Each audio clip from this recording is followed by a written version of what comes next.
Good morning, students. We are going to study about the boys, part third. I have already told you about the boys.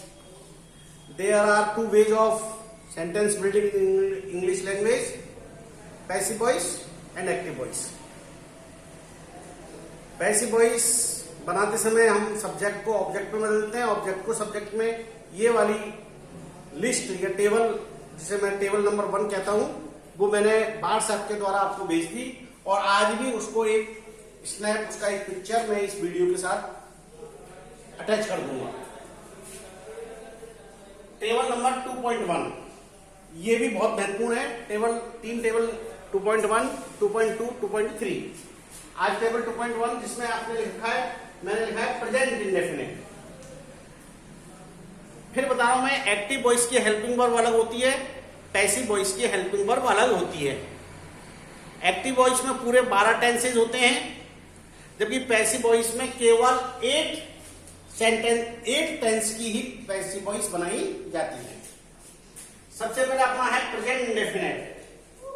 मैंने आपको साथ में आपकी मदद के लिए छोटी सी ट्रिक भी लिखी है, जिससे के बारे में आप टेंस के बारे में आप जान सको।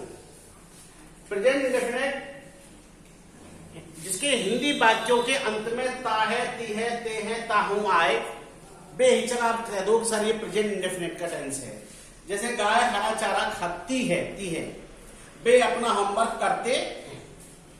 इंग्लिश प्रेजेंट क्या है कि वर्ब फर्स्ट, जिस भी सेंटेंस में वर्ब फर्स्ट हो, वर्ब फर्स्ट में एस या यस जुड़ा हुआ हो, या डू और डज के साथ नॉट हो, डू नॉट या डज नॉट, या डू अकेला या डज अकेला, तो आप प्रेजेंट इंडेफिनिट मान के। और जब पैसिव वॉइस बनाएंगे तो इस जगह जो पैसिव वॉइस का सूत्र लिखा है उसमें टू बी के रूप में आप लोगों इज आर एम का प्रयोग करना है। तो मेरी वही बात प्रूफ हुई कि एक्टिव वॉइस की हेल्पिंग वर्ब अलग, पैसिव वॉइस की हेल्पिंग वर्ब अलग। एक्टिव वॉइस की हेल्पिंग वर्ब है डू या डज, पैसिव वॉइस में है इज आर एम।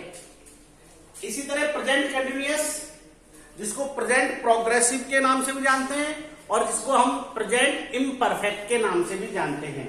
और प्रेजेंट कंटिन्यूअस के हिंदी वाक्यों के अंत में रहा है, रही है, रहे हैं, रहा हूं, या हुआ है, हुई है, हुए हैं। जैसे मैं अपनी कक्षा में बैठा हुआ हूं, ठीक है। और हिंदी इंग्लिश प्रेजेंट क्या है? प्रेजेंट कंटिन्यूअस के अंग्रेजी वाक्यों में इज आर एम के जस्ट बाद वर्ब फर्स्ट में आईएनजी होता है। और पैसिव वॉइस में क्या करेंगे अपन? इज आर एम के साथ बीइंग और जोड़ना है। इज आर एम के साथ बीइंग अवश्य जोड़ना है। अगला है अपना प्रेजेंट परफेक्ट। प्रेजेंट परफेक्ट की हिंदी पहचान क्या है? जिस वाक्य के अंत में चुका है, चुकी है, चुके हैं, चुका हूं, या आ है, ई है, ए है, आए, बेहिचक वो प्रेजेंट परफेक्ट का होता है। जैसे मैं अपना होमवर्क कर चुका हूं, या मैंने अपना होमवर्क कर लिया है, आ है। और इंग्लिश प्रेजेंट क्या है कि जब किसी भी सेंटेंस में हैव प्लस वर्ब थर्ड हो, आप बेहिचक कह सकते हो, समझ सकते हो कि सर ये प्रेजेंट परफेक्ट का है। और जब उसकी पैसिव वॉइस बनाएंगे तो क्या करेंगे? हैव के साथ अपन को बीन और ऐड करना है, यानी हैज बीन या हैव बीन। चौथा प्रेजेंट इंडेफिनिट है, चौथा प्रेजेंट का चौथा अपना टेंस है प्रेजेंट परफेक्ट कंटिन्यूअस। इसमें क्या होता है? कार्य रहा, रही, रहे तो होता ही है, साथ में समय प्लस से भी होता है, कार्य प्रारंभ करने का समय। जैसे कल रात से बरसात हो रही है, रहा रही भी है, लेकिन बरसात होने का समय भी दिया हुआ है कल रात से। इंग्लिश प्रेजेंट क्या है कि इसमें has been, have been plus verb में आईएनजी, और साथ में लास्ट में सिंस या फॉर प्लस टाइम। और लेकिन इसकी पैसिव वॉइस नहीं बनाई जाती। यहां मैं बार बार आपको फिर बता रहा हूं कि present continuous, present perfect continuous, past perfect continuous और फ्यूचर परफेक्ट कंटिन्यूअस, तीनों तो परफेक्ट कंटिन्यूअस, और चौथा है फ्यूचर कंटिन्यूअस। इन चारों की पैसिव वॉइस नहीं बनाई जाती है। पैसिव वॉइस का सूत्र मैंने कल भी लिख दिया, आज भी लिख दिया। सबसे पहले दिए गए वाक्य का ऑब्जेक्ट, टेंस की पहचान करके टू बी का रूप, verb third, by plus subject और फिर रिमेनिंग पार्ट। ये आपका परमानेंट सूत्र है पैसिव वॉइस बनाने का। वाक्य मैंने आपके सामने लिखा है, जैसे इसकी मैं पैसिव वॉइस आप बनाओ, my sisters do not like bananas, मेरी बहनें केला पसंद नहीं करती है, की है, यानी ये प्रेजेंट इंडेफिनिट का है। चलो आपको हिंदी अर्थ करना नहीं आता, आप इससे समझ जाओ डू से, तो ये प्रेजेंट इंडेफिनिट है। अब इसका क्या करेंगे अपन, पहले तो इसका सब्जेक्ट क्या करेंगे, लाइक पसंद करना, ये अपनी मैन वर्ब हुई, और क्या पसंद क्या नहीं करती है, केलेज, तो ये अपना ऑब्जेक्ट हो गया। नियम नंबर 1 जो मैंने आपको भेजा है कि सबसे पहले दिए गए वाक्य के सब्जेक्ट वर्ब और ऑब्जेक्ट का पता लगाएंगे, उसको नोटिस में लेंगे कि ये सब्जेक्ट है, ये वर्ब है, ऑब्जेक्ट है। अब पैसिव वॉइस बनाने के लिए अपन क्या करेंगे, दिए गए वाक्य के ऑब्जेक्ट को आगे ले आए, बनानास,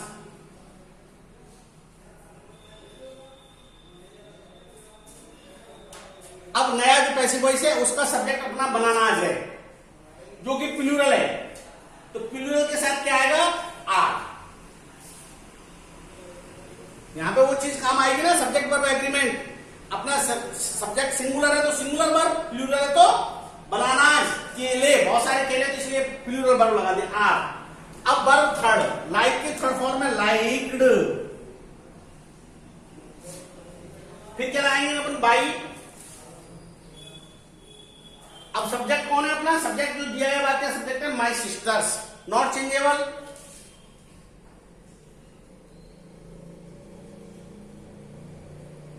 ये अपना पैसिव वॉइस बन गया। ऑब्जेक्ट सूत्र का देखो, ऑब्जेक्ट भी आ गया, टू बी का रूप ये आ गया, वर्ब थर्ड आ गई, बाई का वाई आ गया, सब्जेक्ट माई सिस्टर्स। अब रिमेनिंग पार्ट कोई इसमें है ही नहीं तो लिखा ही नहीं। अगला देखो आप, they are cooking food for the guest, they are cooking food for the guest, इसमें अपन देखेंगे ये अपना सब्जेक्ट है, दे यानी वे क्या कर रहे हैं, वे कुकिंग कर रहे हैं, ये अपनी वर्ब है, कुकिंग पका रहे हैं, क्या पका रहे हैं, फूड, ये अपना ऑब्जेक्ट। बस तीनों चीजें अपन को पता लगी, सब्जेक्ट वर्ब ऑब्जेक्ट। अब पैसिव वॉइस के सूत्र में सबसे पहले ऑब्जेक्ट, कौन है ऑब्जेक्ट, फूड,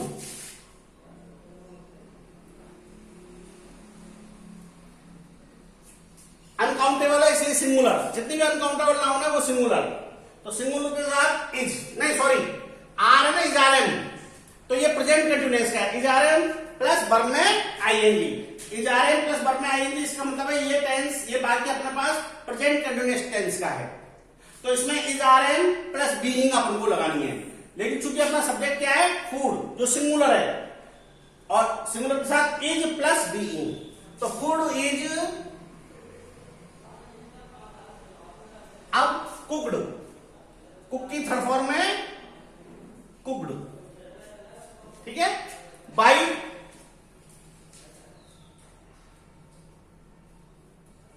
दे को बदल दिया देन।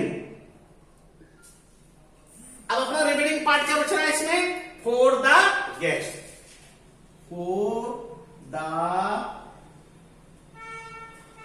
वैसे मैं आपको बता दूं कि दे अनइंपॉर्टेंट है, जैसे अपन आगे क्लासों में जाएंगे, बड़ी क्लासों में दे अनइंपॉर्टेंट है, इसका उपयोग नहीं करेंगे, लेकिन अभी 7th और 8th में आपको इसको उपयोग करना है।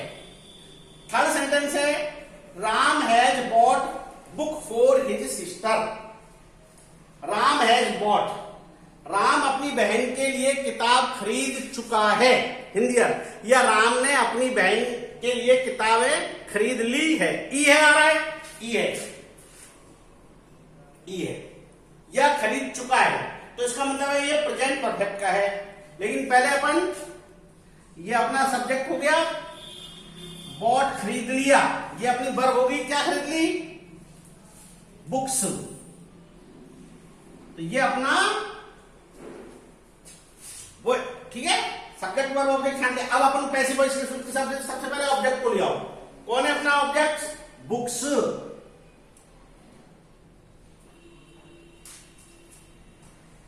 प्रेजेंट परफेक्ट में आ गया है या है के साथ बीइंग, लेकिन बुक्स वही सब्जेक्ट वर्ब एग्रीमेंट, सब्जेक्ट अपना सिंगुलर है तो सिंगुलर, प्लूरल, अब बुक्स क्या है, प्लूरल, तो प्लूरल के साथ क्या आएगा, है, और हैव प्लूरल क्यों है? क्योंकि इसके पीछे एस, तो हैव लगा दिया और इसके साथ बीन और जोड़ दिया। ये दोनों अपना टू बी का रूप हो गया, ऑब्जेक्ट हो गया, टू बी का रूप हो गया। अब वर्ब थर्ड यही हैज हैव के साथ हमेशा वर्ब थर्ड आती है, तो यूपी लिख दो verb bought, paid by Ram. Subject को अपन पीछे लगे ना, जैसे इसको अपन पीछे लगे माई सिस्टर्स, तो इसी तरह इसमें राम, और फिर बाकी क्या बच रहा है remaining part, for his sister, for his sister. ये अपन ने तीनों की बनाई। अब आपको ये होमवर्क में दे रहा हूं, चेंज इनटू पैसिव वॉइस केवल 2 सेंटेंसेज है।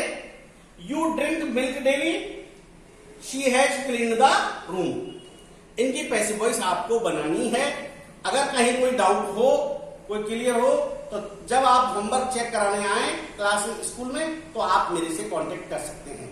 लेकिन टेबल नंबर 1 जो मैंने आपको आज भी भेजूंगा इस वीडियो के साथ, और जो पहले भी मैं व्हाट्सएप पे भेज चुका हूं, और फिर 2.1 और एक और जिसके सामान्य नियम मैंने भेजे हैं पैसिव वॉइस बनाने के, उन्हें आप अच्छी तरह से उतार लें।